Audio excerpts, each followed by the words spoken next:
slides will also be shared. So if you received an email from us, you will probably get a follow-up with the content, the video, as well as additional resources that we are compiling together. Before we get started, I just want to go over a couple of general items. Obviously, this is Zoom. So with Zoom comes a little bit of, uh, I would say, nuances like people might unmute themselves or they might join unmuted. Please unmute yourself just in case, not to, push feedback to the entire conversation.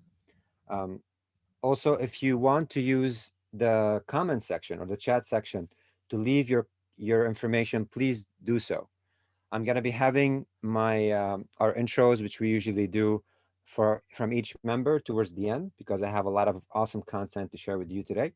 Um, because of that, I would love to get your contact details, LinkedIn, website, email, whatever you want to share in the chat section. I've seen this a very effective method to keep in touch with some of you who are here today. I'll begin also my screen share. If you can please tell me once you see it. Let him know that they'll be all paid regular, or do you want me to? Okay. Pay him regular. All right. If you don't mind, guys, just muting yourselves when you have a minute. Can you guys see my screen? Right. Yes. Good to Oh, go. we can see it. Yes. Yeah. Thank you so much. Elsa, you're going to be a presenter or actually a host, just in case someone wants to join. We're probably expecting close to 70 people today, in and out. So it's a decent turnout. A lot of content to share, and looking forward to your feedback here. So,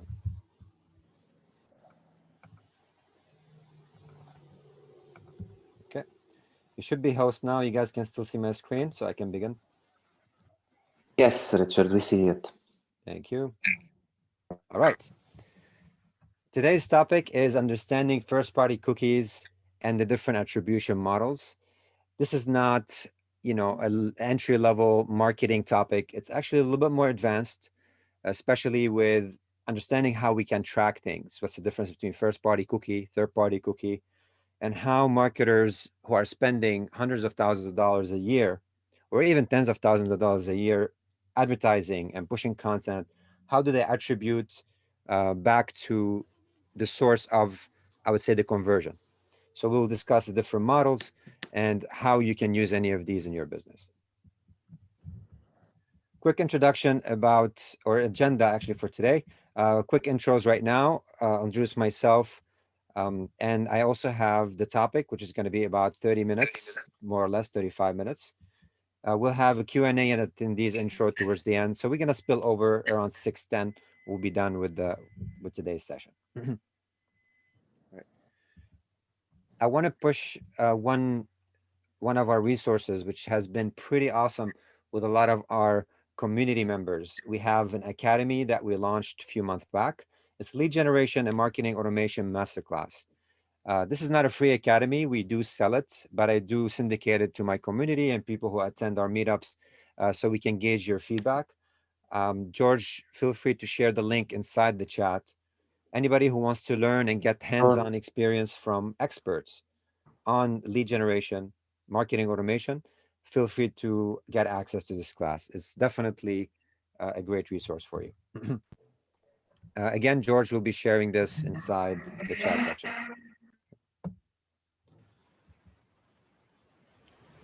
All right. I want to talk a little bit about first-party cookies first. That's kind of the topic of today.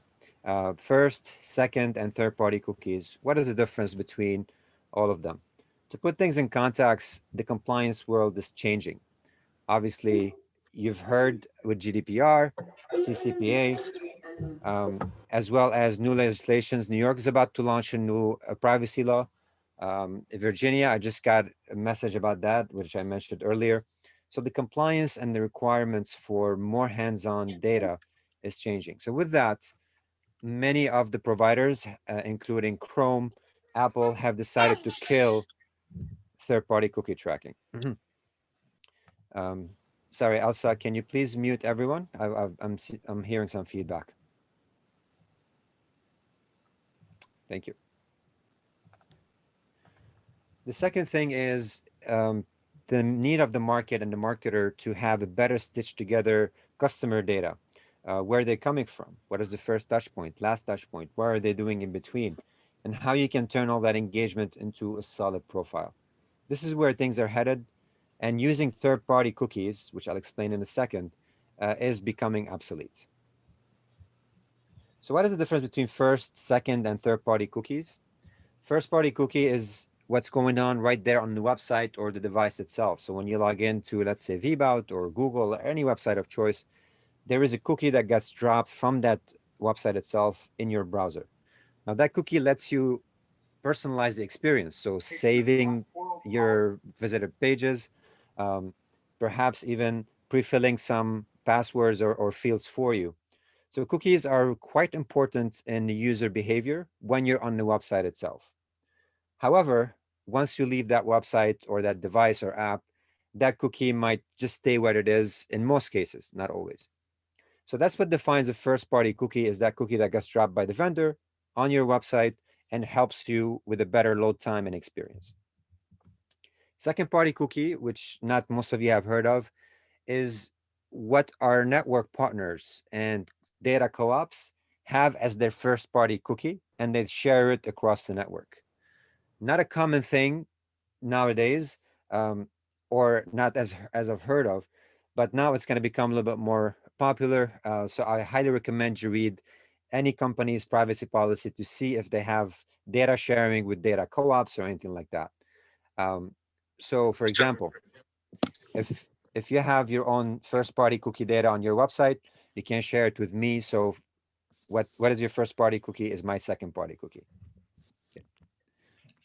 Now, third party cookies are creating on other domains. And this can get quite complex. If you research it online, you'll understand how this works. But you have, the data exchange going on. For example, when you come to Vbout, I have a retargeting pixel from Facebook. That retargeting pixel usually takes your ID, communicates back with um, an ad or an exchange server. That exchange server pulls up your cookie, matches it up back to us, and it also looks at a customer a data component or another data server that pulls more data. To take an example, Facebook is the combination of all of these systems. You can buy ads from them. They have their own data network and they can enrich the data and they can serve the ad as well over a network. So they have, if you want, all these three components in one place. Okay. It doesn't really have, you don't have to be on the client's website so you can serve ads or understand how ads served. I can get into a lot of details on this, but this is a quick kind of cross comparison between first and third. So the first party cookie gets created on the main domain of where you're visiting through a code of some sort. The third party cookie does not belong to your own domain. So if you visit Vbout, the cookie gets matched from third party. So I'm enriching your visit with other cookies from other places. That's what the third party is. Um, in terms of accessibility, first party only works on the publisher site that you're visiting, whereas the third party loads third party server code. That happens through that retargeting pixel that you add on your site. In terms of browser support, first party cookie is still safe unless you block your cookie experience, but that could cause a lot of chaos, which is the majority of the browsers in the world do support first party cookies. But there is an option also that's tucked into your browser to support third party cookies. And this is all background technology. This option will become obsolete gradually over time, starting with Apple, moving to Chrome and other browsers. I think also Firefox has blocked those cookies. All right, quick check on the mic. So far, so good. Everybody can hear me? George, quick Yes, feedback? Richard. All right, thank you so much. Welcome. All right, so why third-party cookies are dying? Again, to put things in context, um, nobody knows how data is being shared anymore, right? People want more control. They're more concerned about where their personal information is going, their purchase behavior, how data is being shared across the board, and why they're seeing ads more relevant to them. That kind of sensation where you're thinking about buying, I don't know, a drum, and all of a sudden you have drum ads all over the place, right? Even without doing anything for that matter. So if you're always wondering what's going on, it's probably the network of the third-party cookie working its magic. So people are becoming more concerned. Now, if you read some of the blogs or you follow, some of the guys like Zuckerberg and others, they might say that there is some agenda from Apple for turning off third-party cookies because they want to enrich their own network and killing Facebook's network. These are all, I guess, assumptions. Could be true, but killing third-party cookies on the forefront has privacy in mind. Okay, and I do feel like the way data is attributed back to a user is also changing. So with that behavior, we're really speeding up through that process. This is a quick chart of how things have evolved over the past 10 years. All the way up to June 2020, Apple announces app tracking transparency. Also, Google announcing plan to eliminate cookies by 2022. So a lot of things going on in that area. Now, what happens when third-party cookie dies? Uh, Many things will get impacted. The first thing is retargeting, right? Um, Advertisers are now confused a little bit. What's going to happen to all my retargeting data? How I'm going to be able to serve ad on CNN website to my clients? How do I kind of recalculate my customer acquisition to conversion value, and all that stuff in between is going to change. You guys know retargeting cost is a lot cheaper than other first time click. So you're going to have to probably recalculate the way you're acquiring clients. Now, you do know companies do have collaboration in the background. For example, Amazon might be collaborating with Facebook on how they share information between each other. Um, you wouldn't know this until you go through the maze of their privacy policies and terms and sharing data. And even sometimes it might be third party networks they're connected with that handles this data. This is a very convoluted world in the marketing space, sales space, data exchange. Um, I believe it's time for more transparency.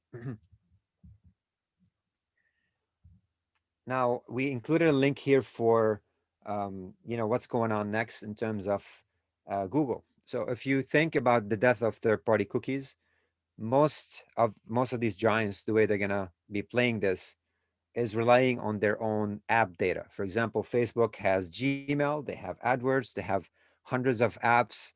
Um, so you can think they can build their own network based on all of these apps or the usage of these apps. Facebook equally, they have obviously Facebook, Instagram, they have WhatsApp, which is probably one of the reasons why they now wanted to share the WhatsApp data, and that caused a sequence of people moving to more private messaging platforms. It's because they want to rely on their own apps to create their own version of third-party cookies. Um, so there is a link here for the privacy sandbox from Chrome. I think George has it as well. You can look into it and read up about it a bit more.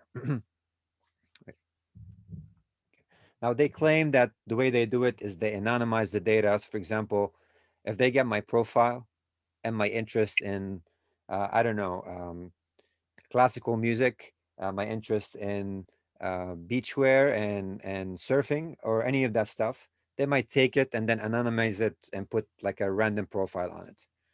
I don't know how true is that, but that's the way they frame it. um, Companies were surveyed, and this is what came back in terms of like how you're looking at addressing identity resolution. Identity resolution is technically how you resolve the IDs of people visiting you and how you serve them content in the future. 65% are relying more heavily on ID graphs built by first-party data. And this is something we preach heavily in VBout. I'll introduce VBout a bit later, but we want you to rely on email, on SMS, web push, your own cookies on the website, doing lead scoring, because this is where you own your own data and you can enrich your profiles accordingly. You can also zap information between different systems. We're going to dive a little bit into this in a second, but more and more companies are realizing how valuable it is to invest in platforms. They're going to do cross touchpoint tracking. Okay. 51% are relying more heavily on second-party data built by data co-ops. 48% surveyed relying more heavily on second-party data from publishing partners. The only problem with publishing partners, it doesn't give you deep intent data. It gives you more high-level data, reading articles, and so the targeting is not as accurate, I would say. There's some area of gray area there. And third-party, 31% still rely on third-party based cookie solutions. So this is kind of where the world is in terms of who's been surveyed so far. All right, so let's talk about the different types of first-party tracking or first-party cookie tracking and building an identity resolution. Okay. You guys know marketers. We always get very sophisticated with the way we invent our words. So the two methodologies right now circulating around identity resolution, which means, targeting, creating an ID for every one of your users, solid ID, is deterministic versus probabilistic. So the deterministic, you're technically getting things accurately from your own data set, from your own devices. There's a consent involved. You can target your entire data set more accurately without any compliance issues if there are consent involved in there. The accuracy is much higher. Probabilistic is where you're relying on some of your data, but you're also relying on external data provided from other sources, which could be data enrichment. It doesn't have direct consent to you. Maybe somebody, purchased a car, and on their lease, these are sneaky ways, by the way, for car companies. You might sign one of the lease terms saying, "Can we share your data with some of our partners?" Right? And by giving that consent, sometimes is indirect consent to share this data with companies that resell your information. So that might end up in enrichment software, might end up in third-party platforms who buy the data and that resell it at bulk. Now, probabilistic, however, requires a little less touch points because you can get the data from these third parties. There is some medium degree of accuracy in terms of how accurate that information. Obviously, that's Hyundai you bought in 2010, that data might not be accurate in your 2021 Mercedes lease. So there is some degree of stale data and inaccuracy in the probabilistic ID resolution. Okay.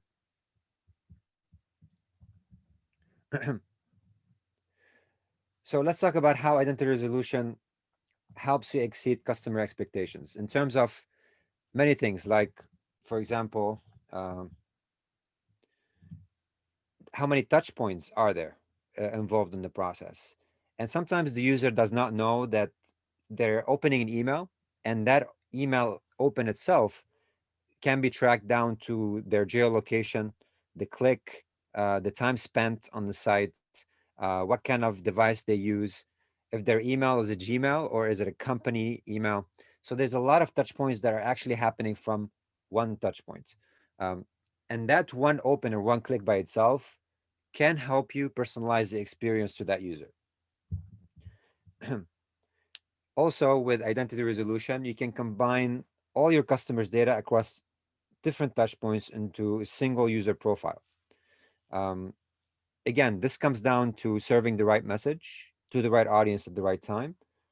So if somebody, for example, has clicked on one of your links to sell, I don't know, to buy cars or to view new car models for 2021, obviously that particular click could be followed by more tailored offers for cars in 2021.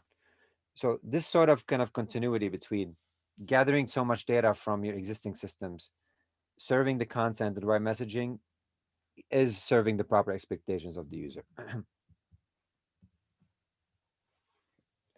So how do you drive prospects to opt in and make use of first-party cookies? Now, we preach this a lot, and obviously I've shared earlier the lead generation academy that we have, which combines a lot of strategies for content, generating ads, leads from ads and non-ads. but technically you have to deploy cross-channel. I think this is the best way for you to build your first-party data and have a better idea on each one of your clients. One of the ways, obviously, is having your opt-in forms on the website. Uh, as simple as asking the right qualifying questions, having the consent on the bottom, and just being able to gather data that's going to be relevant to your marketing processes in the future. Okay. Consent is extremely important, guys. If you haven't included those GDPR, or we call them GDPR now, but they're actually just consent data, I highly recommend you look into it so you cover yourself as these states are starting to push it forward as well. You need to have the proper privacy policy listed on your site and how you're sharing your information. Okay. Really, really important. Not to say that I'm branching into the privacy area now, but tell people how you're sharing your data, because you're going to start getting more questions in the future about how data is shared. So transparency is going to be key. All right, so deploying your landing page strategy, where people are landing on your website or your landing pages to track that touch point. Filling out a form, very, very important. Getting consent for browser push notification, a technology that I haven't seen a lot of companies use because they simply don't understand the browser push technology. Also having, accepting the cookies, or giving the people the message on the bottom that, accept the cookie tracking on your site. These are a couple of things that you can do. So browser push opt-in, deploying forms and pop-ups in the right strategy, and of course, just doing a progressive tracking of your customers. So get them a little bit invested in a small form, then maybe have them attend the webinar. They will give you more information in the future once they trust you and they trust the source of information. Okay. Oops. Sorry. All right, so how do we analyze the end-to-end customer experience? I'm going to discuss 3 use cases for an effective identity resolution. And identity resolution is a general word. I really don't like it to be defined in one way. But let's just take a basic experience. Somebody is visiting a website. We create an anonymous ID for that user. We don't know who they are yet. They haven't given us much information. They start adding things to their cart, or perhaps you're browsing your service website. We assign an ID and we drop a first-party cookie, of course. Okay. Now, the moment they see something they like, maybe there's a pop-up that shows up, or perhaps some prompt for browser push or form, maybe they will give you their email, name and email. Now we immediately have an anonymous ID linked back to that profile. Okay. And we have a name on that profile as well. And we have a device attached to that profile. So we have a cookie, we have a device ID or a device, we have a name, and we have an email. Okay. Now I have at least the starting or the beginning point of a whole profile within the system, any system that you use, like VBout, HubSpot, or other. Okay.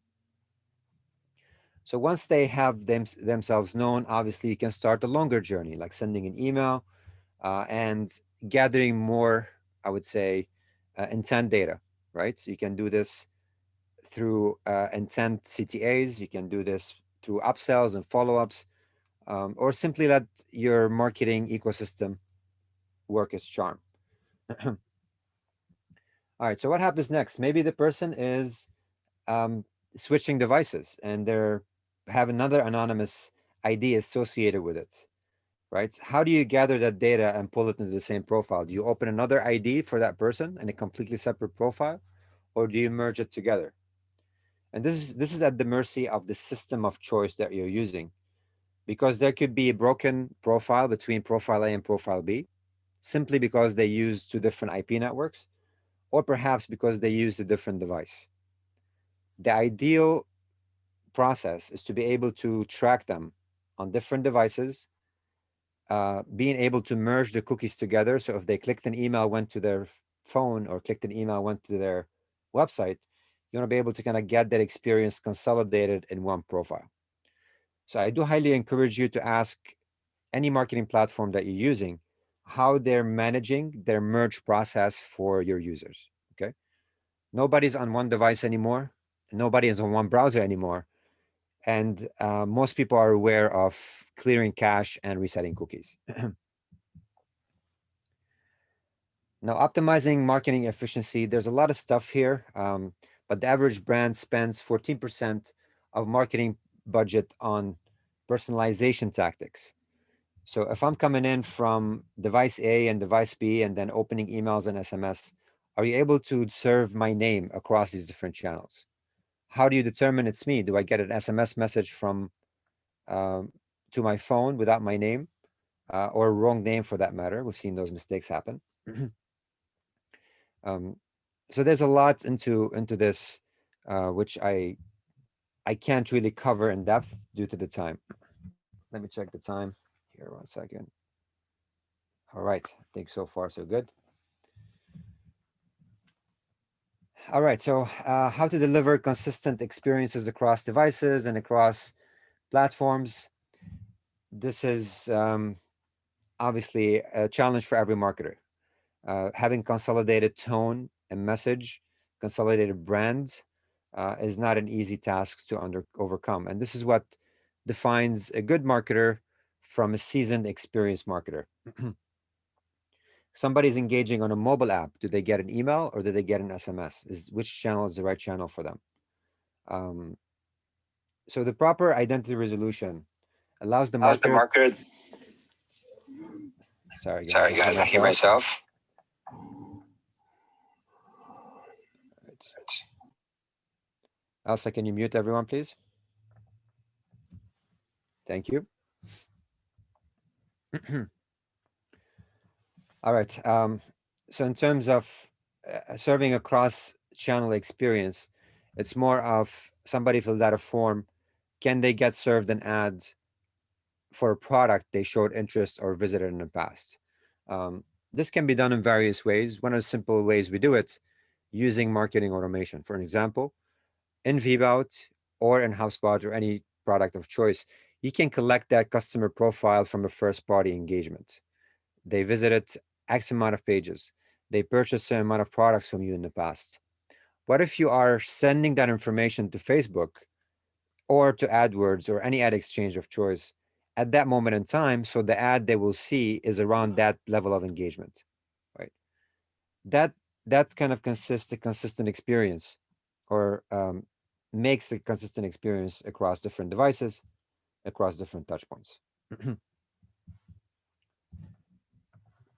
Quick check on the mic. George, how are we doing? It's great. Good. All right. So a typical, I'd say, a solid profile with different touch points in the background of any technology company might look something like this. You have the name, you have email, there's some sort of a user ID. That user might have other visits associated with her, potentially not identified yet, but linked back to her. This could be linked back in terms of IP or in terms of devices or certain behavior, like opening the same email on different devices. And with that, you slowly identify this person one at a time. So you might say in the future, this is the right Jane Doe for that particular anonymous ID, or maybe this doesn't belong to her. I made a mistake. This belongs to Jimmy from the same company or the same network.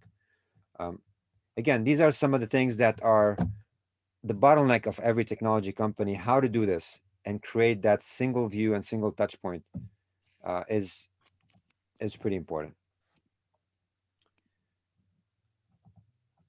All right. Sorry, clearing here my screen. Clear our drawing.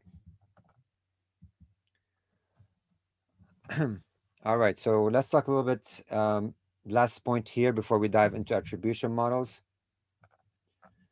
Achieving a single view of the customer is what we preach. Third-party cookies are dying. Creating that first-party cookie strategy by deploying cross-channel lead generation, proper forms and consent, opt-ins through web push notifications is the way to go. Using or choosing the right CDP or customer data platform to create a personalized experience. So if you have one solid profile tracking touch points, you can do that easily. Um, and identity resolution, as I said, is unifying all these touch points, devices, and activities, even sometime offline activities, into one view. One example of an offline activity is somebody walked into your nail salon and they purchased something from you. You can maybe send back to the profile via custom API event to add that activity to the lead profile. It could be as simple as that.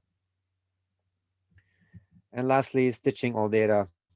Data leads to create comprehensive profiles to grow with time. Nobody starts with a rich profile right off the bat. It's usually progressive tracking that happens over time.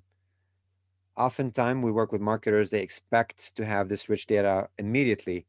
It takes anywhere from 6 months to a year to build solid profiles on your users.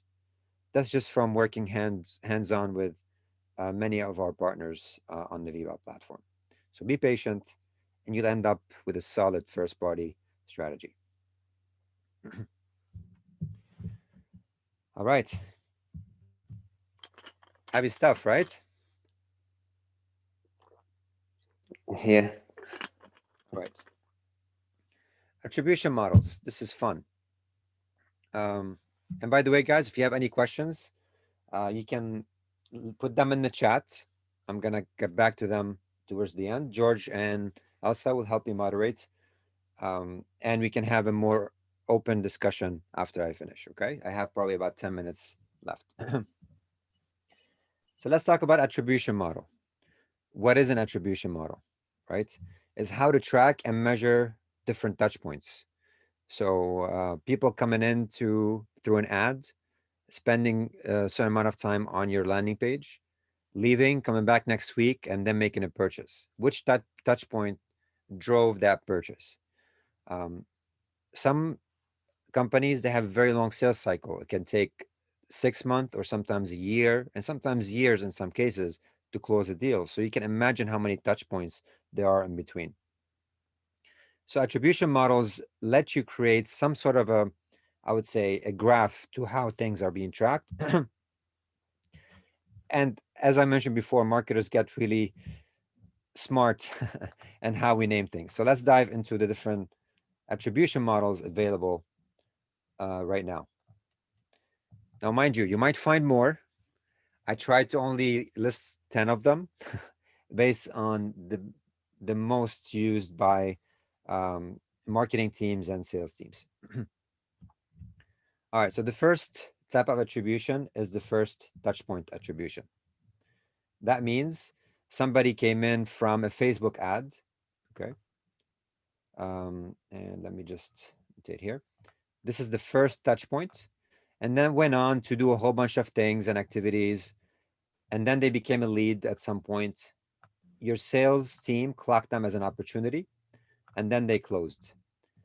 The attribution will always go back to the first touch point, which is that Facebook ad. Okay. Mm. That's what that strategy is about. So it's credits the first touch, but it does have consequences in terms of what is the problem with it is it only gives emphasis on the first touch point, but how about all the subsequent touch points? It could be that middle activity when they read one of your blogs, they get convinced that you're the one for them. So it Yeah. ignores the rest of the touch points, and there's a trade-off there. The second one is lead creation touch point. This is more used in the sales jargon world. So when the lead identified themselves, they filled out the form, they were created as a lead or tagged as a lead, is when we attribute the entire closing. If the customer closes and buys, is we attribute this back to as a source. Um, so this drives the last touch point when the client filled out a form. Let's just put it this way. The problem with it is that it's unrealistic to credit 100% to lead creation only, right? There could be the first touch point, which is the most important. It could be the last touch point. So with that, it has its own drawbacks. Third attribution model is the opportunity level. Not only when the person filled out the lead, but 100% of the attribution can go back to when the person changed from being just a lead to an opportunity. That means maybe they requested a contract Maybe they started evaluating your SaaS platform, or perhaps they asked you for a quote. Um, Whatever it is for your company that makes this an opportunity, you can look at the last touch point before that and then attribute it back to that lead. Again, you can see the problem with this because although it has the shortest time to closing, the problem with it ignores all touch points, right? Maybe people were convinced you're the one from the first touch point, right? First of love from first sight, but yet they needed some time to request a quote from you. So there are some limits with that.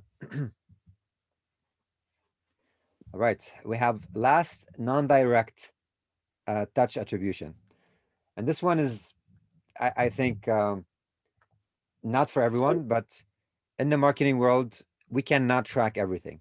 Not every time somebody lands on your site, I'm able to tell you this person came from Facebook or Instagram or any of these channels, right? So there is a first touch um, actually referral tracking involved. Okay, if you're not using UTMs, there's a big issue there.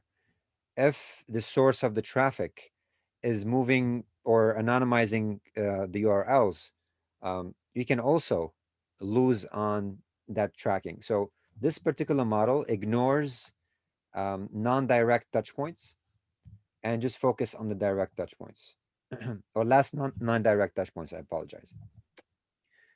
So that means if the last touch point before opportunity creation is a direct from your site, it ignores it and goes back to the one before it, which could be a Facebook ad or something like that. Okay. Um, you can probably imagine the problem with this. Just delete here.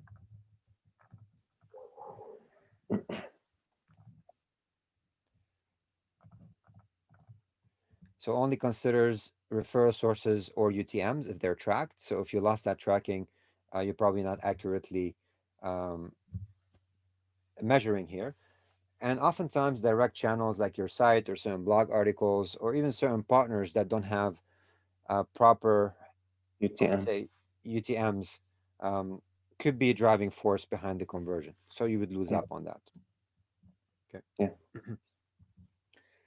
All right. This one attributes only UTM based on channel. It could be anywhere, but I think it falls primarily between lead creation and opportunity creation. It needs a channel. So it could be Facebook, it could be AdWords, Twitter. Most of the time, this is built into the platform that you're using. The only problem with it is that each platform is biased to its own reference, meaning if you clicked on a Facebook ad and ended up closing and then clicked on an AdWords ad and ended up closing, both of them might clock you as, this lead came from us. And this could be a problem. Is it the Facebook link that drove that conversion, or is it that AdWords link? Um, Although it is a model, maybe it works best if you're using just one channel to publish the ad and run the ad. But if you have multiple channels or even cross network, like the Facebook network, this could cause an issue. Okay. Right. 5 more to go, guys. All right. Linear attribution. This one gives a weight for every touch point. It's just simply every single thing they've done from the first touch point, second, third, fourth, the lead creation, all the way to closing will get its own weight, right? If you have a multi-touch model, you're deploying email, SMS, web push, landing pages, ads. This is, I think, is a solid strategy for it. The only cons that it might assign highest credit to channel impact. That means you can have a channel that have driven the most result. It could be the highest impact, and that is being jumbled up or given equal grade. Okay. Um, if you feel you have a well-oiled machine across different platforms and they're all working in synergy together, and one of them is maybe the driving force, um, the main driving force to conversion, this might not be the best attribution model for you. However, if everything's well oiled up and they're working together, this could be a good one of the options I would recommend. Time decay. This is where over time you're giving more weight for more recent activities and the older activities are actually decaying in importance. So that means if I closed here as a lead, and my first touch point was Facebook, um, if that was a year ago, that might have only 1% in my calculation of my attribution model. Whereas if the latest touch point here was clicking on a link from an email, this could take maybe 90% of the attribution model. Okay. And let's say between that email click, I've done 5 other things. This 90 is going to drop in value, and those new activities will also get more weight. So this time decay is actually just going back in time. More recent activities will take more weight in the evaluation. Okay. Cool. Drawbacks. This model ignores top of the funnel. Sometimes top of the funnel is the most important. You spend too much money acquiring that lead. So if you have a long sales cycle, that first touch point might lose a lot of its value, right? All right. U-shaped. Now I've seen a couple of different definitions online for U-shaped. Some U-shaped are actually working like this: first touch point and closing, the last touch point before closing, where it has 40% on the first touch point in terms of weight, and 40% touch point before closing. Last touch point. Sorry. Everything in between will get distributed at 20% value. So if you have, 4 different touch points in between, each one of them is going to get 5. If you have 20 touch points in between, each one of them is going to get 1%. However, in this particular resource that my team used for this presentation, we actually saw them define it between first touch point and lead creation. Okay. So I want you to keep this in mind, that U-shaped might be first touch point to lead creation, or it could be first touch point to closing. Okay.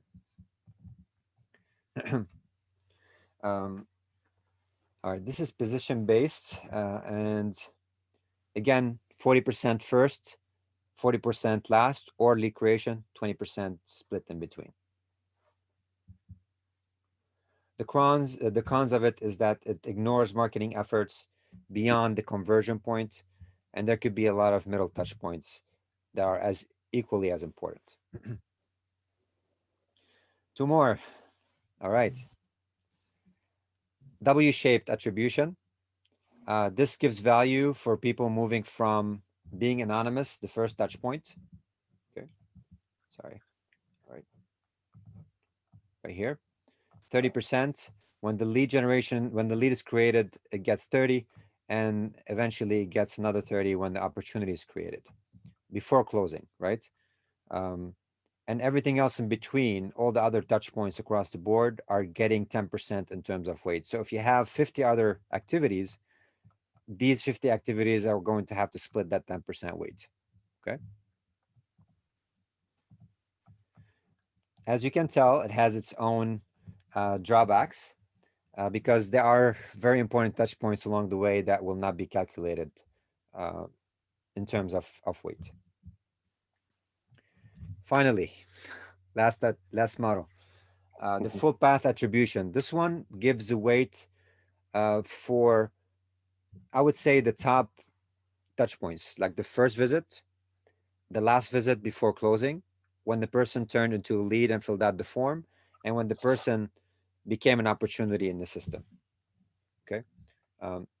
And that works like this. When I come into your site from a Facebook ad, I'm still anonymous. So that first touch point, which is the Facebook, is going to get 20%. Okay. If I move on to becoming a lead, I also, let's say before I came a lead, I clicked on an email link. This could be attributed back to the lead creation side. So this is email click. So this one here, this one here. And then I requested some demo. I signed up to your platform. And before I did that, I visited a blog post. So the attribution back to the blog post, it could be in form of content. And finally, I closed. This could be, I don't know, a phone call or something else. So let's just say SMS message. All right. This gets 22.5. Everything else will distribute 10% across the board. All right, I think this model is decent. And it gives proper weight to all the different touch points that are relevant, at least. But just like everything else, it has its own cons because it needs very solid coordination between marketing and sales. If you don't have sales and you're strictly working with, full self-serve model, obviously you have to have a proper in-app tracking or web app tracking. Anything that's happening on the first touch, going through your site and your content, ending up on your, let's say, software signing up and paying you, right? That 14-day trial or month trial, whatever. This kind of synchronization is not easy to achieve. If you can do it, I think that's one of my favorite models overall. George included a couple of these vendors that they focus a lot on attribution tracking. Okay, this doesn't mean that you can build your own attribution or first party cookie or data in here. It always starts with where you're doing your marketing and how you're doing your marketing before you even look at these channels. So I highly recommend you build your first party strategy in terms of what channels are you deploying, what system are you using to gather the data in one place, how are you doing the cross-channel personalization, and also looking at your data from an overall multi-channel perspective. And then you can look at any of these platforms to see which one is the right fit for you. Google is good, Adobe Analytics is good, but I don't know if it's expensive. And we are actually building some models in VBOT to be able to show you some of these tracking right inherently in VBOT. So yeah, this concludes at least the presentation. I think we can open the mic now for any questions, and we can also do some intros. I would love to do that. Do we have any questions so far on the chat or anything? Please feel free, guys. If you have any questions, you can leave your comments in the chat, or unmute yourself. Yeah, unmute yourself and just go ahead. Or if you'd like, I can just go around. I have Michael A. Hey, Michael.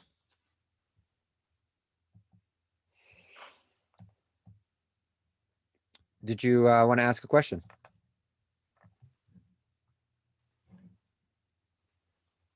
I saw a raised hand, sorry. I have a question.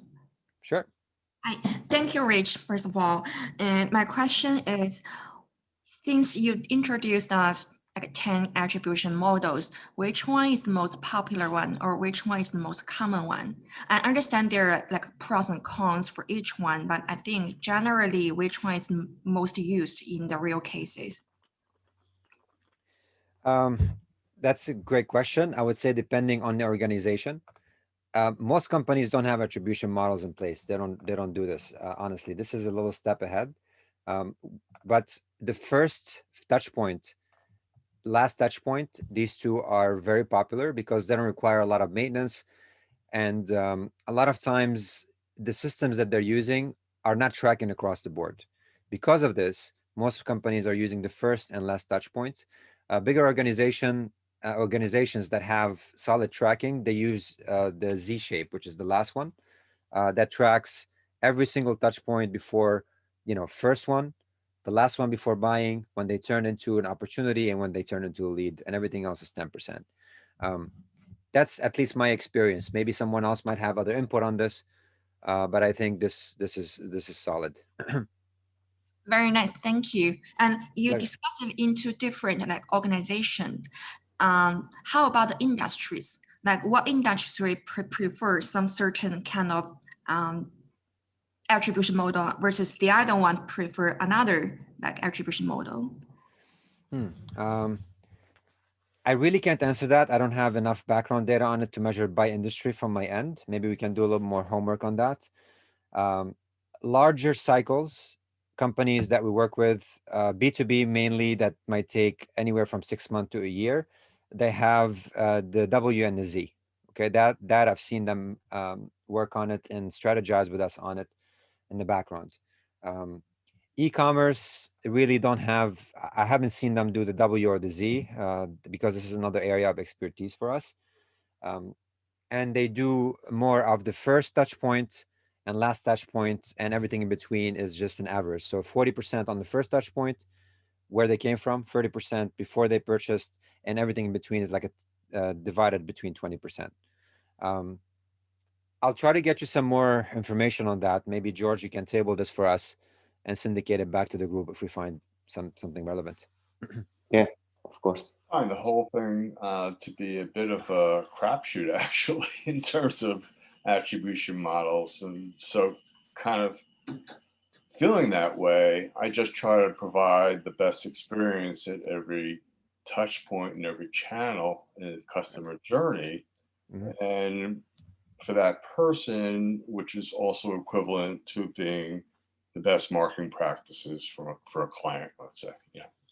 Absolutely. And this was Rob. Rob, if you guys don't mind introducing yourself just quickly, your name, your company, so people maybe want to connect with you, with the feedback you're giving. So yeah, yes, thank you, Rob. I totally agree with you. Sometimes you don't even have the bandwidth and capacity to worry about all that stuff and all the attribution models. But it's probably a conversation you're gonna hear more in the upcoming years with the death of third-party cookies. So understand where things are coming from, and also people want to know and measure. I'm spending $1,000 to get a client demo.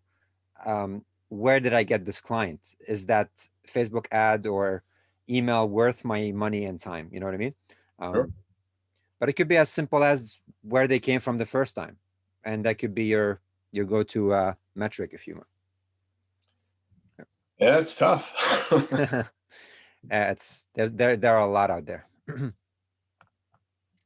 But if you use AI as much as you can in providing the right experience at the right time to the right customer, Right. then I think you're doing the best you can. Exactly. Are you using anything for that?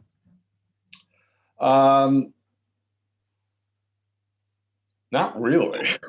To me, it's almost become too ideal. Also, Maybe too ambitious. All the data of an enterprise being interconnected and be able to be as part of a big lake, a big data lake, kind of big data situation where it can be brought into memory and then utilized across departments and functions and everything else. You're talking about, it's a lot of work. Yeah. And funny guys, yesterday there was a leak, 3.2 billion records from previously hacked LinkedIn data, Facebook data, and other data resurfaced. But it's 2 years old, I think, and it was circulating across the web. It was like a huge data set. I forget how many gigs of data. And obviously, among that, there could be your information or my information out there, which is a little bit creepy. And sometimes I get alerts because I have some security systems that send me a message saying, "Hey, your information was compromised and it was on website XYZ." And I'm like, I've never even signed up there. How my information got there? It could be just their own internal data enrichment system. So, all right. Richard, leaving my current position and corporate and going to go into private practice. And also, I'm also an author who has several books in the working. A couple of them are ready for an agent. Am I a candidate for you? Are you looking for, smaller businesses, if I may use that word? In terms of, you mean candidate to use the VBAP platform? Yes. We work with a lot of solo practitioners, doctors, coaches. Yes, absolutely. And we've done our best to make our platform cross-channel. So you can go in and you can build your own cross-channel experience based on engagement using a very simple visual drag and drop builder. This is only one of our products, by the way. You can send an email, you can send an SMS message, you can send a web push. You can assign things to the team, and you can even synchronize it back to a Facebook ad, Google ad, or a third-party platform of choice. Cross-channel experience can be as simple as this. You know what I mean? So if you feel like what I've just done is easy enough to do, you're a good fit for the platform. That's it. I thought it was interesting that you actually spoke about yourselves in reference to HubSpot as well, because HubSpot, I think, is doing extremely well Mhm. in the small to medium-sized business, arena, and particularly B2B and all that. So, and I commend that. And it sounds like if you could really get your marketing act going as they got theirs, you could be really, really something.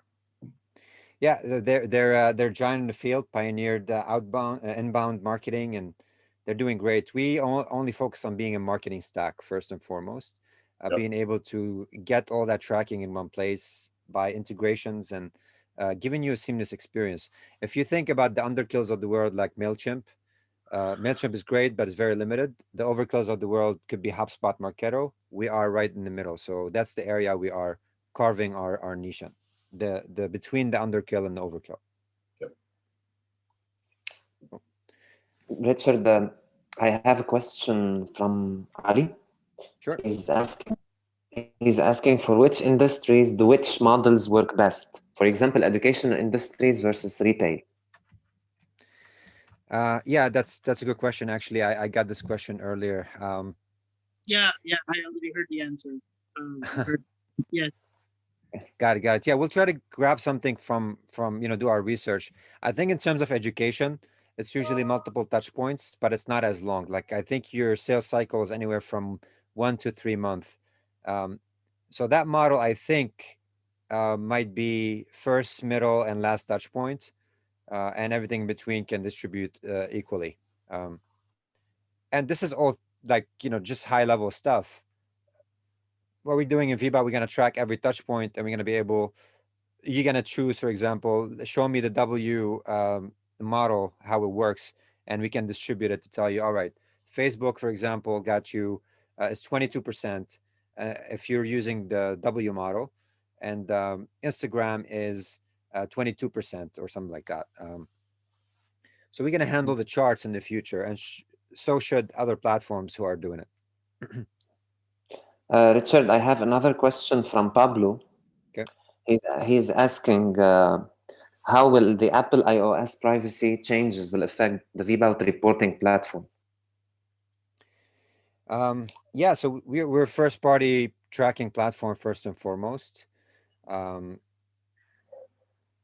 we don't rely on third-party cookies for getting our reports.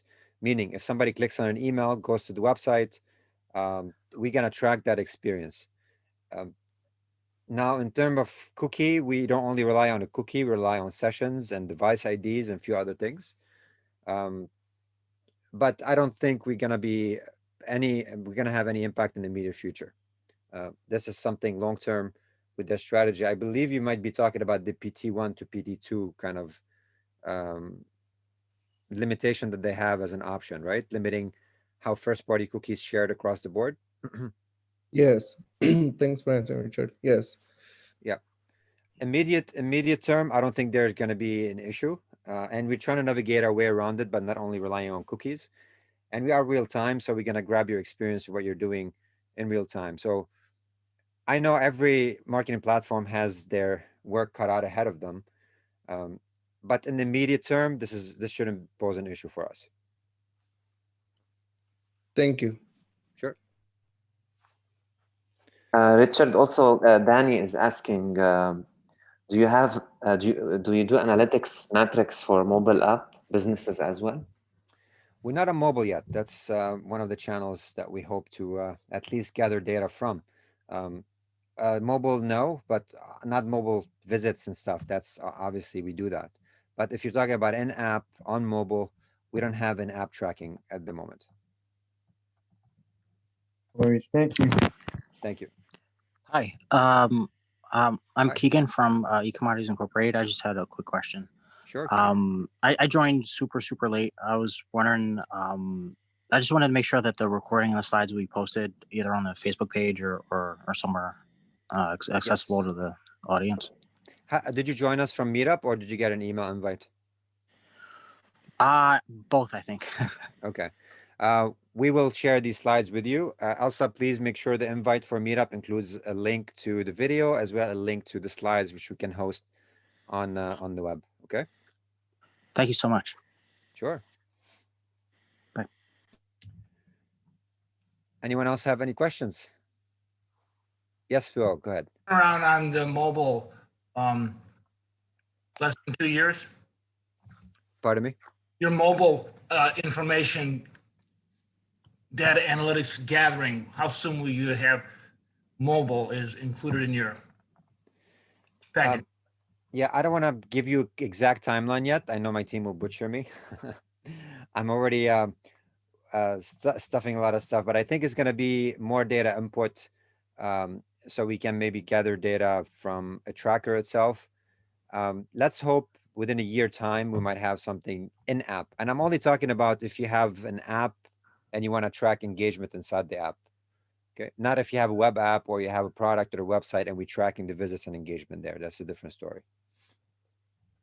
And then do you, the name is, or the word is profile, but I'm thinking of people under 25 years old, the mobile data is just so huge and the social media data is so vital. Is that accurate? In terms of like the analytics on social media channels and such? Well, I mean, I'm 62, so my data is going to be Facebook, LinkedIn, and maybe Twitter, Instagram, and Yahoo. Right.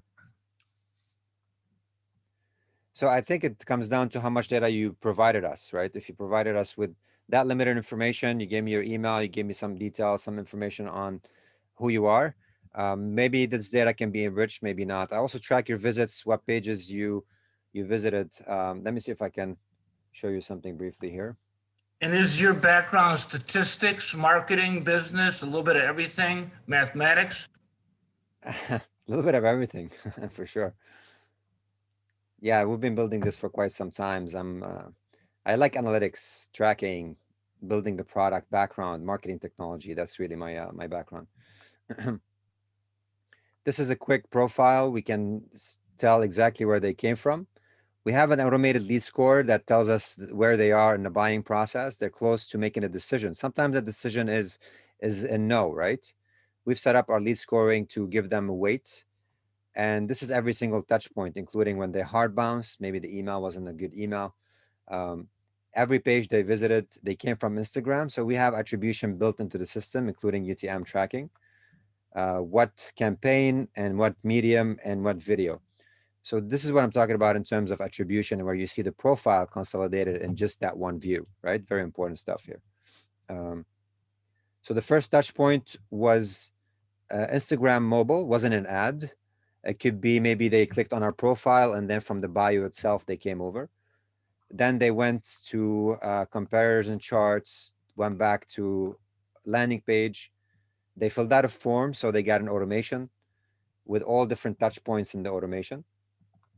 Then they revisited us. Then they sent an email to us. So we integrate with Gmail and Outlook and other email platforms to pull conversations. And that's really progressively tracking that user to be able to get them to a close period of 75. And I know they're very close to making a decision here. Okay. Richard, we have also more questions. The first question is that if you're using Salesforce and Pardot, does this integrate well? And what do you wish people would have asked you about? We can replace Pardot for sure and integrate with Salesforce. Pardot is an overkill and is very expensive, very bulky from what I've gathered. I have a lot of companies coming from Pardot to us.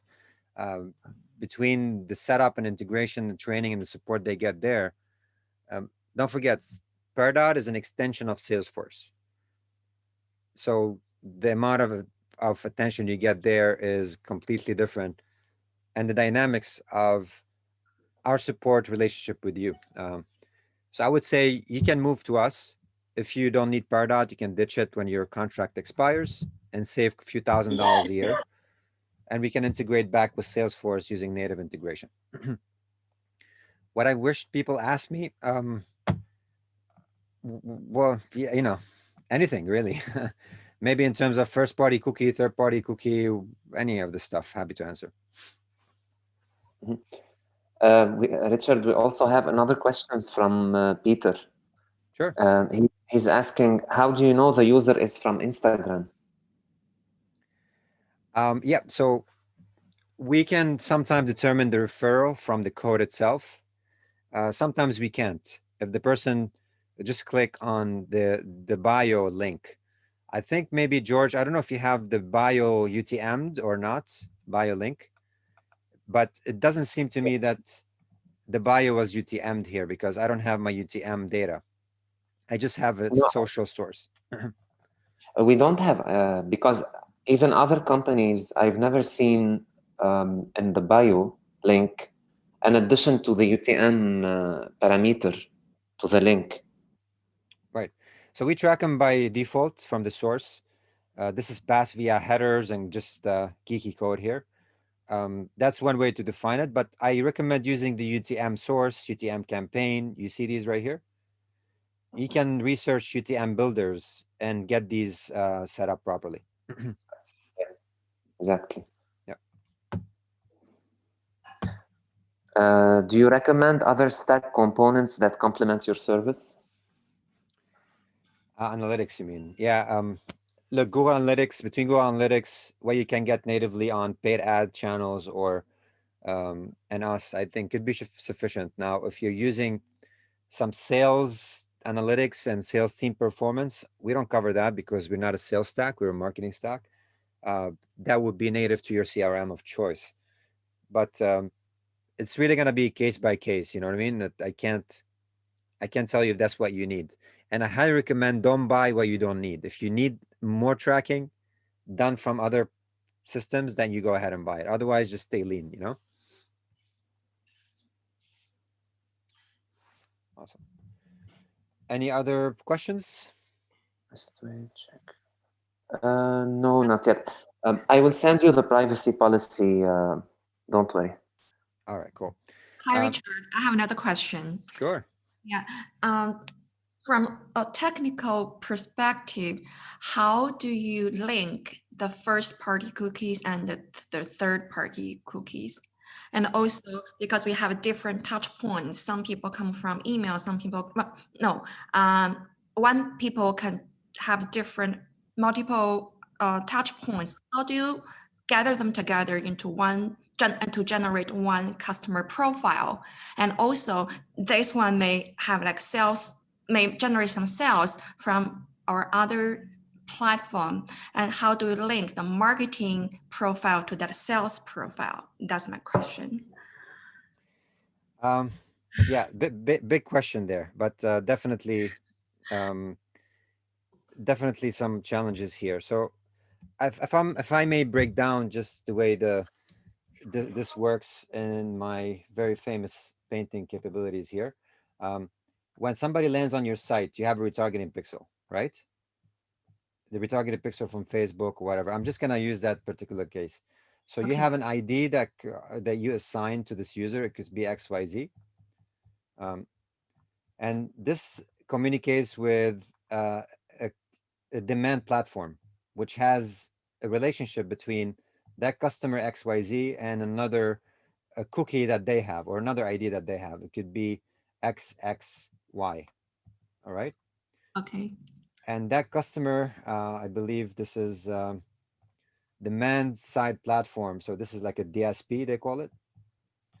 And the DSP, sometimes they want to enrich this by calling a third system, which is called, I believe this is data, DMP, sorry, the data management platform. Okay. Now I have three different IDs. I have XYZ on my site. I have the XY on the DSP, and the enrichment data on the DMP has maybe XXX. All right. Okay.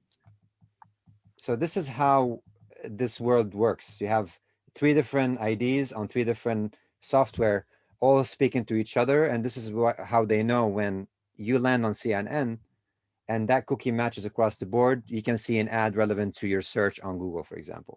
All right. So this is how systems communicate with each other in terms of third-party cookie. Is that what was one part of your question?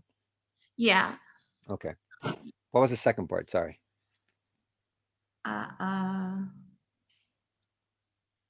What's my second part? Yeah, like maybe I use one marketing platform for those marketing efforts, and also I use another like sales platform Okay. to manage my sales business. How to link those the actions and the marketing efforts. Perfect. Yeah, that's gonna come down to a very simple Excel file, right? Let me see if I can give you some sample here. You're gonna create an Excel file of what you're using in terms of your UTMs. Are you familiar with UTMs first? We can start there. I can hear you talking about it. Yeah. Yeah. No worries. I'll explain it briefly.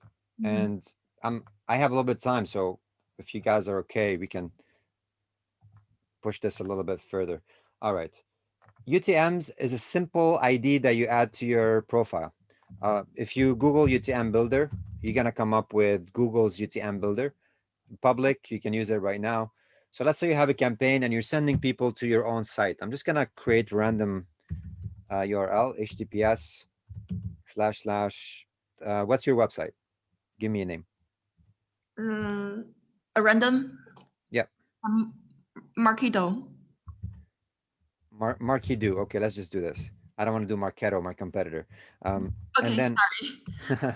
and then you have a landing page which has an offer, landing, webinar, whatever, right?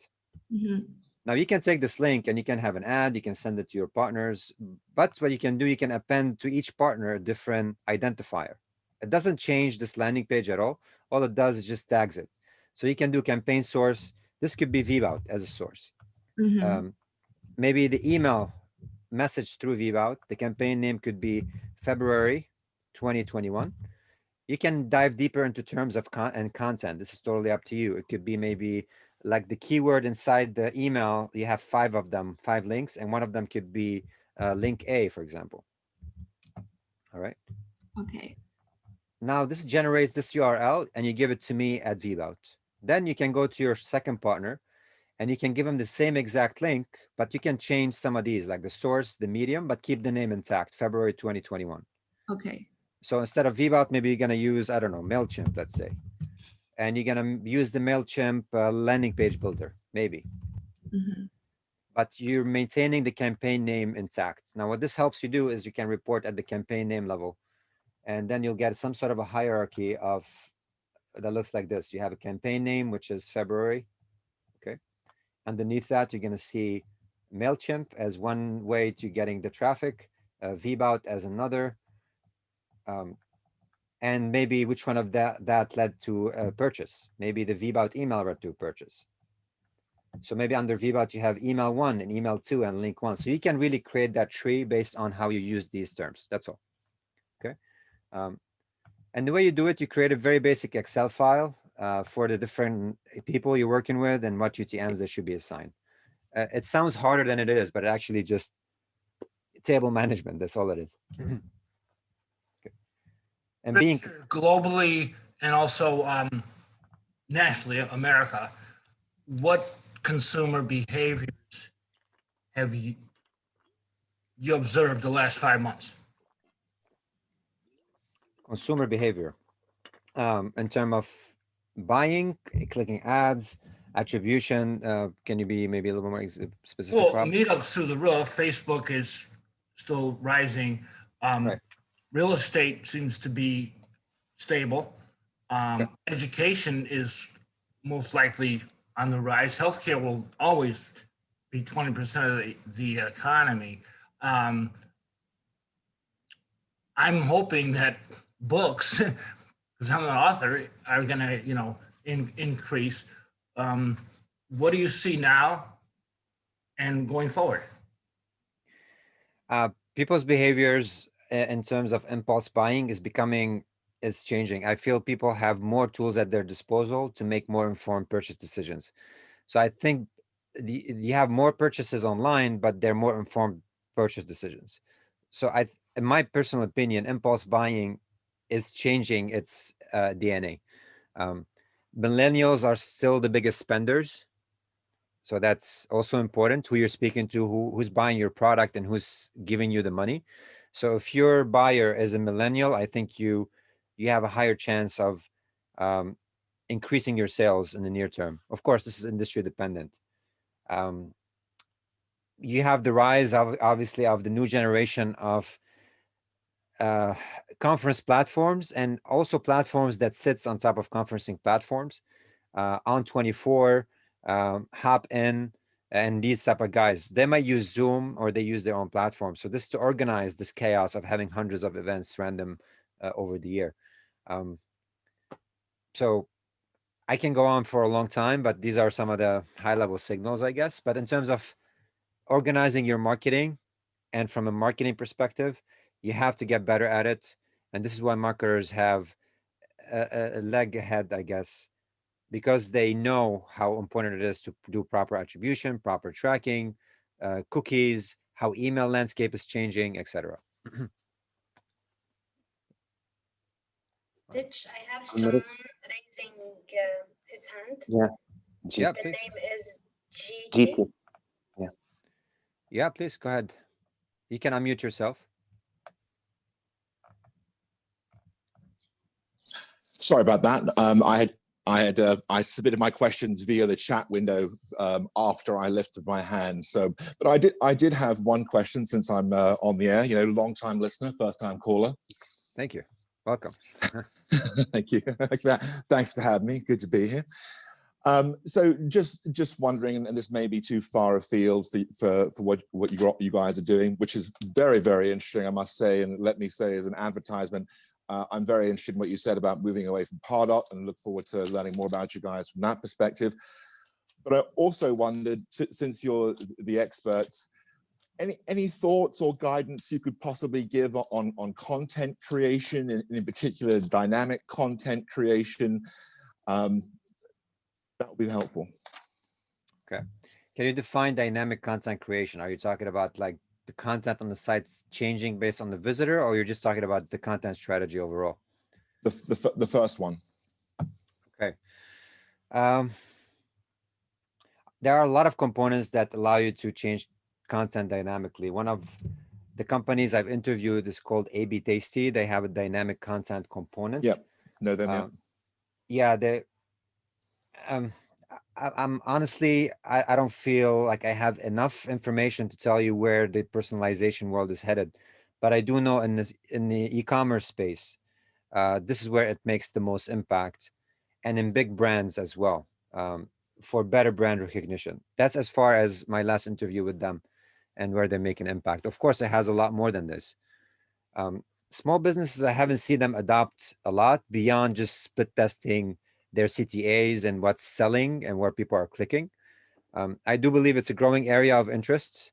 And if you have a dedicated resource to be heavily doing dynamic content and testing and different variations of the same content, I think it's great. In VBOT, we do split testing on email content. So we have dynamic content based on split testing.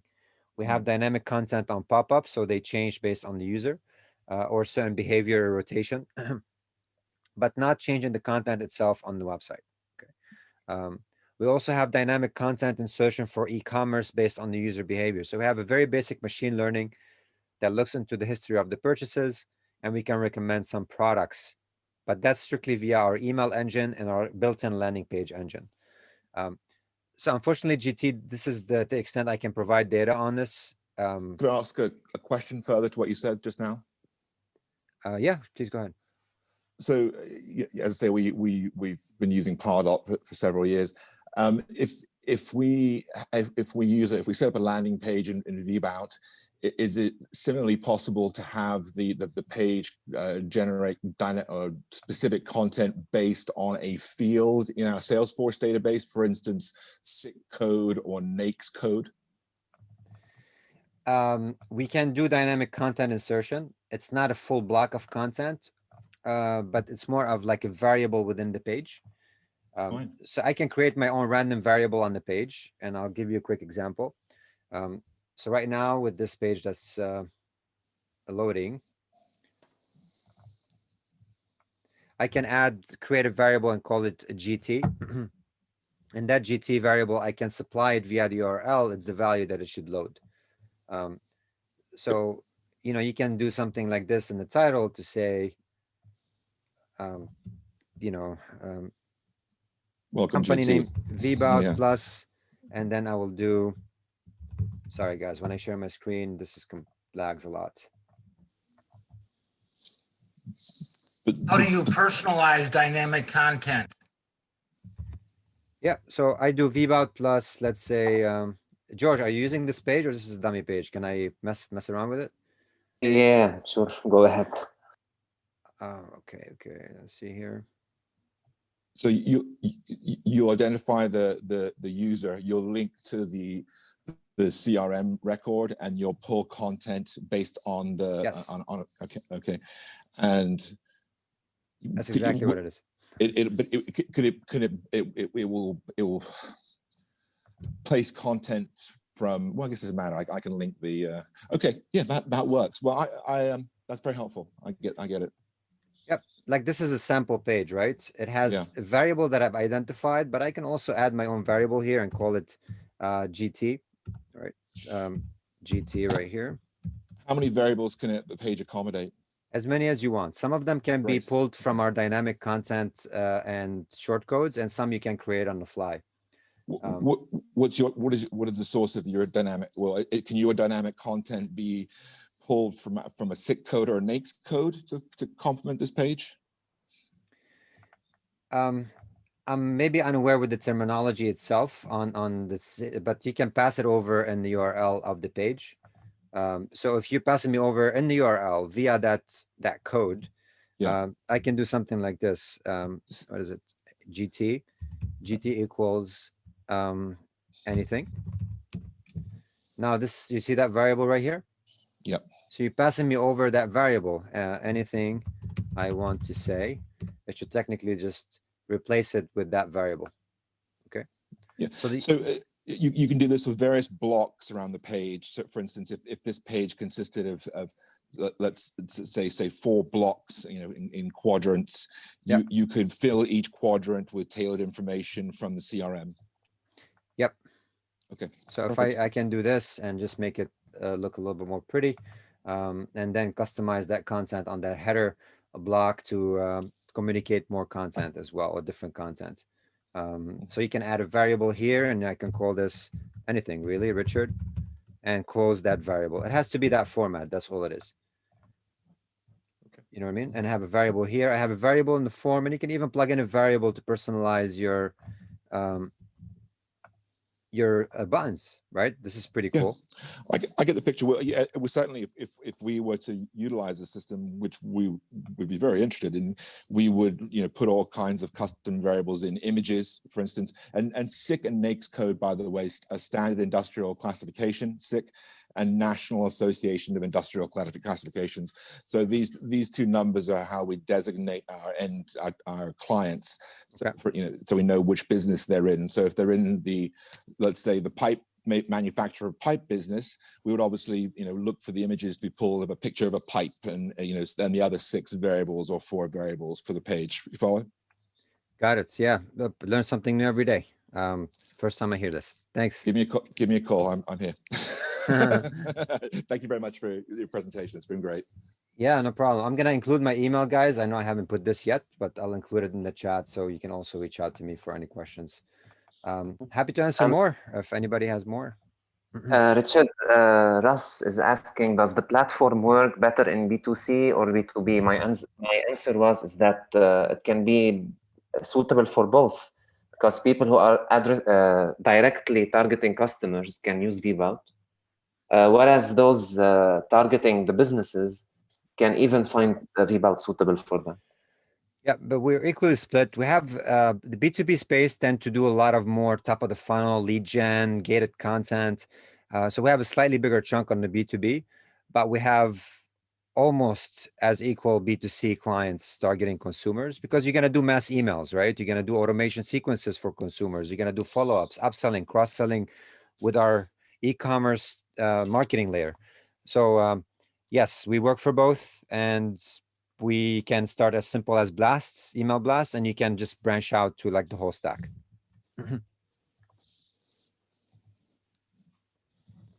Awesome. Any other questions? Come on, guys, feel Peter, free. Yeah, Peter, do you have questions or additional questions? I hope I was able to answer yours, but you can feel free to unmute yourself and ask Richard directly. Richard, what do you think about the more recent trend to this story brand story theme to marketing?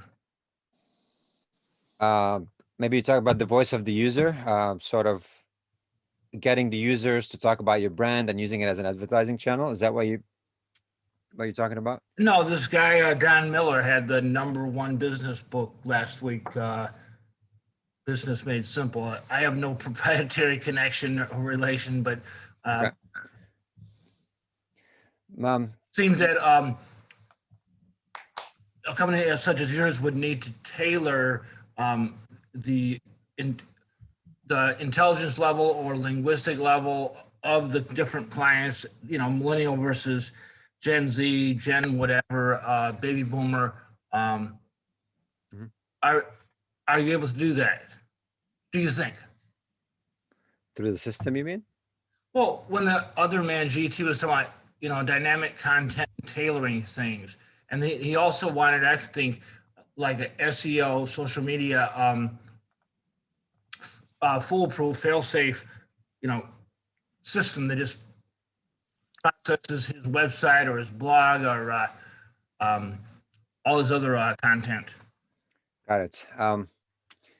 Look, there are so many different theories and high-level kind of advice. I get down to the nitty-gritty and the technology itself. So if you tell me how can I serve different segments and different ages, certain content, that can certainly be done if I have the data on the platform. And the only way for me to get the data on the platform is, one, that I collect that information from the user, or two, that I use some sort of an enrichment platform. So somebody supplied me an email. I worked with a data partner who gave me the age of this person. Then I can create my own segmentation and targeting and all that sort of stuff. And then I can serve a whole wide range of content according to that segment that I created. But I'm not quite sure about, you know, who, you know, like the Generation Z versus millennial, and not, I don't think I read anything about that last week. So, Richard, it's Peter. Hey, Peter. So some of the other platforms have great talk on this, adding more enriched content via the URL. I didn't know that, but some of the other platforms can do like an if statement based on they assign a property of a persona. Like if it's a B2B business, put in this block of text. If it's a B2C business, put write this block of text. Are you guys looking into that as in the future? B2B business in terms of No. like I'm sorry, the content for the landing page or the email messages, or I would say either. In any type of, you have the landing page, you have email messaging, but I think ChartString does this. I think HubSpot does this. You can put if logic in. There is a built-in logic here, but you have to have the person cookied and they maybe clicked on an email or something. So you can have like a whole bunch of audiences created. So Instagram leads will see one block, and if they are, completely different audience, you can have a copy of the same block that have a slightly different copy or the banner in the background. So this is also served via a filter on the landing page. In the email, you can do it using the automation sequence. So we have an if-else kind of direction, and you can have different filters to match that persona. That could be done. So right. Today it's working off. You got to figure out how to create audiences and get everybody into audiences. Mm-hmm. And persona and audience is I think it's the same thing, no? I don't have some of the. I don't have ChartString, so Oh, okay. Just I different was terminologies. looking at the HTML text, like the pure, and you could tell that they're doing if logic based on personas. Got it. Got it. Yeah, you can build an audience of interest and then serve Yeah. content The accordingly. segment versus persona issue is a matter of how broad versus narrow you're able to personalize the message. Right. It's just a range. How broad you can personalize the message? That's the question, Rob. I'm sorry. Well, I think there are some decision engines out there that help to figure out. A lot of it comes down to predictive modeling and developing mathematical models that have maybe hundreds of variables that can predict what is the offer that this person is most likely to take at this point in time when they visit the website, and that is and there are platforms for that. Right. SPSS has a platform for omni-channel Got it. interaction, etc. Yeah. We definitely have in our roadmap this year predictive modeling because we have so much data on the platform, and we want to be able to provide better lead scoring. So people filling out forms, I want to tell you the likeliness of this person closing, if it's an 80% or 90%. So you can focus on that lead versus the lead that's scoring at 10%. And what kind of content or journey they might fit best. We have that. We've been discussing it for the past couple of years, and this year we're actually making investments in it. What do you think about the role of web chat in promoting conversions? Sure, it's a good solid channel. Engagement where actually when people talk with one of our chat agents who is able to push content, videos, integrated again with this predictive modeling that was developed by the data scientists in the company. Right. It was very powerful. People who interacted with a chat agent were 20 times as likely to convert. Yeah, because they got the information they want fast, and that's what it's all about, instant. And there was a information. whole other department responsible for customer service. This was totally focused on sales. Mm-hmm. It was only on high converting pages where we existed versus them. You know what I'm saying? Yeah. At a high volume environment, the chat bots and the chat components is definitely a must. If it's a website that's generating, 20 leads per week, right. Maybe it's not a big problem solver in the beginning. This kind of stuff is overkill for. Yeah. So it all depends on the volume. I do think I believe in chat. It drives us a lot of leads ourselves. We use it on the website, but we only use human chat. We haven't deployed bots or anything like that at the moment. Right. Yeah. I mean, the event thing we were able to do, since we had this whole legacy of real chats, we were able to funnel them into a chatbot engine. Right. And the content they needed to be reasonably smart at the beginning of the process, and then got further trained. Oh, that's awesome. Cool. All right, everyone. Anybody want to add any feedback before we conclude the call? I know we spilled over, but that's actually a good sign. Hopefully the content was solid. What do you guys think? Very good. I appreciated it. Thank you, Rob. Appreciate all the feedback as well. Yeah, this was great, Richard. Thank you so much. Thanks, Chris. Anyone else, guys? Thank you, Richard. Gracias, Pablo. Yeah. Thanks, Ali. We'll be meeting soon. And thanks everyone who attended. Yeah, and Friday. Talk to you Friday. You got it. All right. Thanks everyone for attending. Sorry we couldn't do intros, but I think the content trumps all. So we'll share the slides and I'll see you on the next session next month. Thank you, guys. See you, Richard. Thanks, everyone. Chris, it's great to reconnect. Thank you very much.